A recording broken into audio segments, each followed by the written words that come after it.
யோபு take 13 action. எலிஃபாஸ் சொன்ன பதிலும் யோபுவுக்கு நிம்மதி தரவில்லை.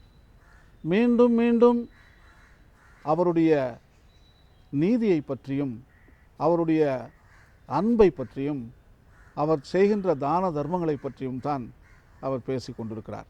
நான் நல்லவன் தான், இறைவன் தான் தீமை செய்து கொண்டிருக்கிறார் என்ற ஒரு கருத்து அதில் தெளிவாக நமக்கு தென்படுகின்றது. இதை கேட்ட இரண்டாவது நண்பர் பில்தாத், அவரும் பாவம்தான் உமக்கு இந்த தண்டனையை வாங்கி கொடுத்தது, இந்த குஷ்டரோகம் உனது பாவத்தின் சம்பளம் என்று சொல்லுகிறார். யோபு இல்லை என்று மறுக்கிறார். ஆனால் மீண்டும் பில்தாத் சொல்லுகிறார், ஒருவேளை நீ தப்பு பண்ணியிருக்க மாட்ட, ஆனால் உன் பிள்ளைங்க 7 ஆண்களை பெற்றிருக்கிறாயே, ஒருத்தவங்கள தப்பு பண்ணாமையா இருப்பான்? யாராவது ஒருத்தன் தப்பு பண்ணியிருப்பான். 3 பொண்ணை பெற்றிருக்கியே, அவங்களும் தப்பு பண்ணியிருக்கலாம்.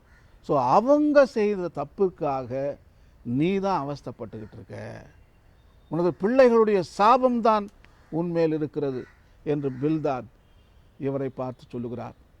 யோபு அதை கேட்டு சினம் கொள்ளுகிறார். இருந்தாலும் பில்தாத் சொல்லுகிறார், இப்பொழுது கூட இறைவனை பார்த்து நீங்கள் மன்னிப்பு கேட்டால் கட்டாயம் அந்த இறைவன் உம்மை ஏற்றுக்கொள்வார், உம்மீது இரக்கம் காட்டுவார், உன் நோயிலிருந்து அவர் விடுவிப்பார். இறைவன் ஞானம் மிக்கவர், அன்பு மிக்கவர், கட்டாயம் அவர் இந்த கஷ்டத்திலிருந்து துன்பத்திலிருந்து உனக்கு தவறாமல் விடுதலை வழங்குவார் என்று அழகான அறிவுரையை பில்தாத் சொல்லுகிறார். ஆனால் மீண்டும் வேதாளத்தில் முருங்க மரத்தில் ஏறியது போல மீண்டும் யோபு தனது நியாயப்படுத்தி பேசுகிறார் தம்முடைய செயல்களை.